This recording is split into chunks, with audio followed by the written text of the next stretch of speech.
Vamos a hablar ahora de los dichos, las declaraciones de la ministra de Salud, Carla Bisotti, en relación a la salud mental, que no hay que descuidarla. ¿Sí? Porque si sumamos más síntomas, como el que recién presentabas, ahora también los que tienen que ver con la salud mental. Estamos viviendo una pandemia sin precedentes y la ministra de Salud, Carla Bisotti, dijo esto: todos vamos a tener problemas de salud mental, porque estamos viviendo una situación crítica humanitaria que no hay precedentes en el siglo. Y hay que decir también que afecta a todos los rangos de edades. Afecta no solamente a los adultos mayores, sino también a los jóvenes, a los niños. Son situaciones que ya lleva más de un año en la República Argentina, en donde estamos sometidos a, primero, un virus que es letal, por otro lado, a situaciones de confinamiento, desconfinamiento. Pero también aportaba algo más la ministra Bisotti. Claro, por supuesto que es un problema grande para los niños y adolescentes que no tienen la posibilidad de hacer todas estas cosas de la juventud, como salir o relacionarse. Sin embargo, sostuvo que este escenario es muy difícil también para los adultos mayores, para las personas que se acaban de casar, para los que tienen que ir a trabajar, para los que solían viajar, para todos, ya que no hay nadie que sea feliz en este contexto porque está preocupado por lo que está pasando por la pandemia. Y para hablar de este tema estamos en contacto con el doctor Carlos Morra para, primero que nada, despejar algunas dudas relacionadas a este tema, que tiene que ver con el estrés, con los miedos, con el cansancio, la ansiedad. Sí. ¿Cómo se maneja en este tiempo, en esta segunda ola de contagios? ¿Cómo le va, doctor? Primero preguntarle además si está de acuerdo, ¿no?, con que la ministra de Salud diga todo tan crudamente, ¿no?, de esta manera, porque creo que hay otra visión también dentro de la pandemia, ¿no? ¿Cómo le va? ¿Cómo le va? ¿Qué tal? ¿Cómo le va? Bueno, les agradezco esta invitación. No soy tan pesimista como la ministra, porque en realidad en medicina el todo y el nada no existe. Es decir, las personas están sometidas a mucho más estrés, tienen mucho más riesgo de adquirir algún cuadro de tipo psiquiátrico, pero no se enferma, digamos, solamente el que puede, porque si no, imagínense que en una guerra vendrían todas las tropas con estrés postraumático y solo un porcentaje de esos individuos que son más susceptibles van a desarrollar las enfermedades mentales. Pero sí, la verdad que esta ola en la salud mental de incremento de cuadros de estrés, de ansiedad, de depresión, son casos que uno está viendo y nosotros estamos teniendo una demanda muy incrementada de estos cuadros, y lo que más nos preocupa es que hay mucha gente que, como se da por primera vez un problema y como no lo consideran que sea suficientemente intenso como para realizar la consulta, lo deja estar, y cuando la consulta llegue va a ser de una severidad mucho mayor y la intervención va a tener que ser mucho mayor, ¿no? Doctor Morra, ¿no distingue la edad, por ejemplo, el tema de la ansiedad, el tema de los miedos en plena pandemia? ¿Qué es lo que más está llegando a esta hora en los consultorios? ¿Cuál es la consulta más frecuente y si el tratamiento termina siendo prolongado? Porque nosotros todos los días estamos cronicando cifras muy dramáticas de contagios, de muertes, y que la gente, bueno, se informa a través de los medios, recibe esta información y después lo lleva, lo traslada a la vida cotidiana, a la vida laboral. ¿Cómo se maneja ello? ¿Ustedes han notado un incremento de estos casos? Sí, obviamente la gente que más está conectada con la pandemia, los que, digamos, más están respetando el aislamiento y los que más temen porque están dentro de ese grupo de riesgo, son los que más sufren el impacto, y obviamente hay gente que no está realizando ningún tipo de aislamiento y que le encuentran la vuelta hasta en los momentos de confinamiento para poder seguir teniendo su vida normal, como es este grupo de personas que organizan las fiestas clandestinas. Pero la verdad es que la pandemia no es solamente el problema, porque esta falta de camas clínicas y de terapia intensiva también nos pone en riesgo de cualquier otra enfermedad que tengamos. Es decir, un chico adolescente que no está haciendo el confinamiento, pero sufre un accidente en auto, si no tiene la cama para internarse, también va a sufrir las consecuencias de la pandemia, ¿no? Entonces,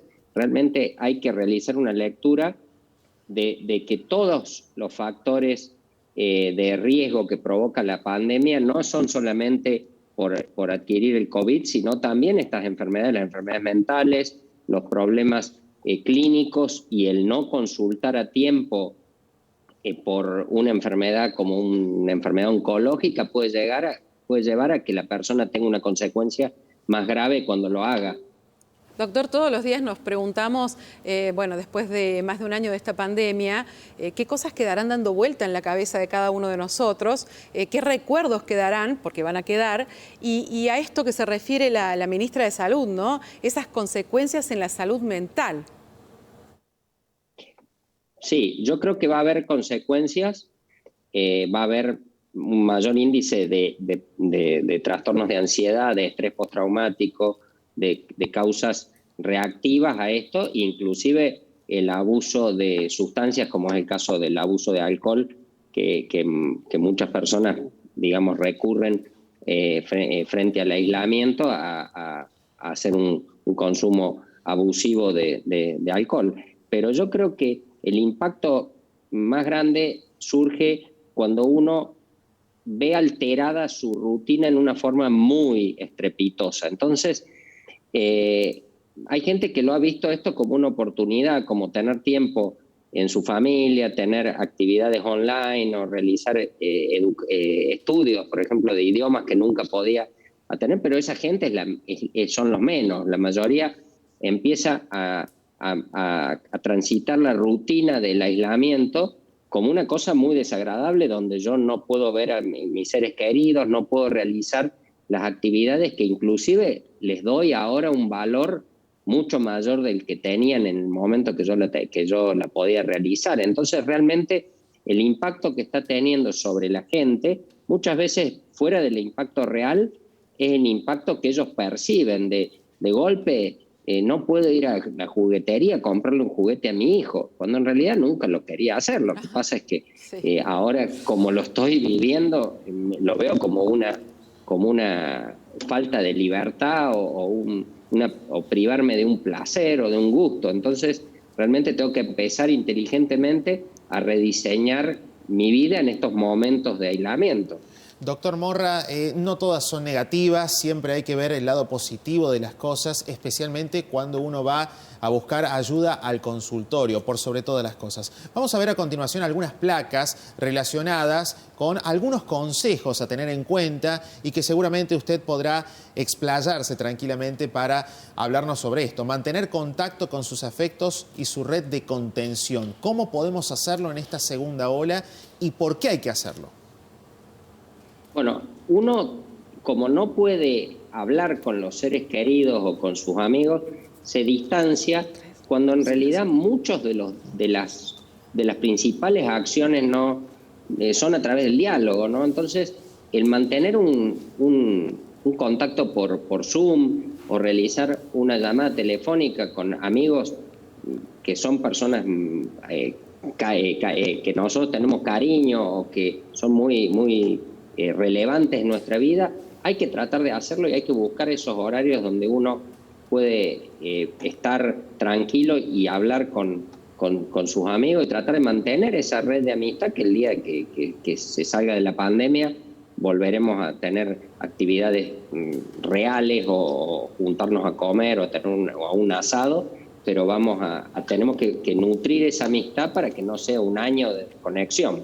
A ver, seguimos. Otro de los consejos de lo que necesitamos hacer, ¿no? Incrementar el contacto y el diálogo con las personas que conviven con uno. A veces, le digo, en la cuarentena estricta, en el primer tiempo muchas familias decían que había sido muy bueno, muy novedoso, y después de tantos días en contacto con las mismas personas, bueno, se convierte en la casa del gran hermano, claro, donde empiezan las peleas. Había desencuentros por ahí. Había desencuentros.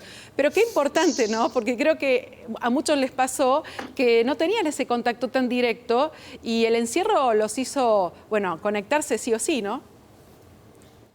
Sí, hay parejas que nos dicen, en esta pandemia pude conocer a mi esposo o a mi mujer, ¿no? Realmente la vida moderna se basa en estar a las corridas y que uno los fines de semana por ahí se aturde un poco realizando otras actividades recreativas o deportes, y cuando realmente tiene este tiempo libre es importante poder establecer diálogo, pero no diálogo de qué opinas de esta noticia, sino realmente qué te está pasando, cómo lo estás viviendo, estás con miedo, bueno, veamos, y tratar de tener un acercamiento, sobre todo afectivo, con las demás personas. Bien, tenemos una pregunta más, otra recomendación, la vemos a continuación en pantalla. A ver. Y vamos avanzando con esta nota. Mantener actividades saludables. Vamos con la siguiente. Vamos avanzando, así hacemos un resumen. Vamos con el siguiente planteo. Explorar nuevos hobbies y actividades también. Eso, como por ejemplo aprender otro idioma, ¿no, doctor? ¿Qué más? A ver, consejos para actividades. Exactamente. ¿Nos queda una más? La vida saludable, y las actividades o hobbies nos van a decir cómo vamos a salir de la pandemia, porque, digamos, si seguimos comiendo comida chatarra, si seguimos viendo o haciendo actividades que no son ni educativas ni productivas, la verdad que no vamos a salir mejor de cómo entramos en la pandemia. Entonces realmente es muy importante cuando uno hace este tipo de cosas, tratar de mantener una alimentación saludable, actividad física dentro de lo que yo puedo hacer en el lugar que me toca hacer el aislamiento, y aprender un idioma, tener un hobby nuevo o explorar alguna actividad, porque hay muchas actividades que se están haciendo por online, ¿no? No sé si está también, pero creo que el contacto con la naturaleza es muy importante. Aprovechar el solcito, estos días lindos que nos toca. Aunque sea en el patio de casa. Sí, claro. Si no le gustaba mucho arreglar el jardín, pero el contacto con la tierra también. es bueno también, ¿o no, doctor? Exactamente, y lo que veíamos al último también es muy importante, que nosotros mantengamos un cronograma de actividades, porque cuando uno se pasa encerrado en su casa durante meses y empieza a desordenarse y se pasa la noche viendo un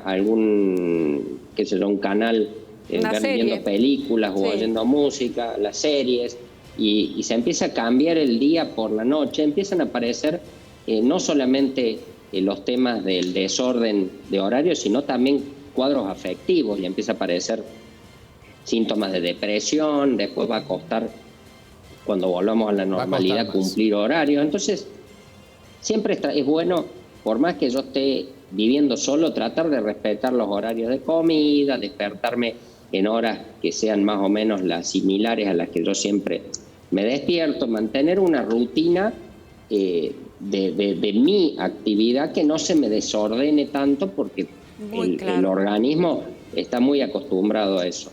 Muy claro, doctor.